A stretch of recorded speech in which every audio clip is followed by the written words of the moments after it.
ഇത് കണ്ടോ, അഷ്ടമുടിക്കായലിലെ കടിക്കാൻ റെഡിയായി നിൽക്കുന്ന ഞണ്ടുണ്ട്.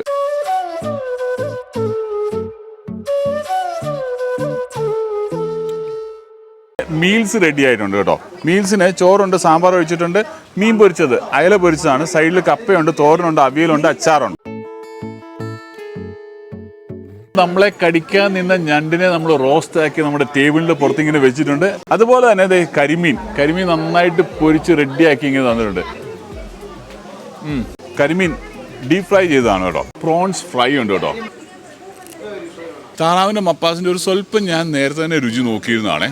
അതിനകത്ത് ആ തേങ്ങാപ്പാലിൻ്റെ രുചിയുണ്ട്, അതുപോലെ തന്നെ കുരുമുളകിൻ്റെ രുചി. കുരുമുളകൊക്കെ നമുക്ക് അതിനകത്ത് കാണാം. അതിനകത്ത് ഈ കുരുകുരാന്ന് നിൽക്കുന്നത് കുരുമുളക് ക്രഷ് ചെയ്തിട്ടിരിക്കുന്നതാണ്. അവൾ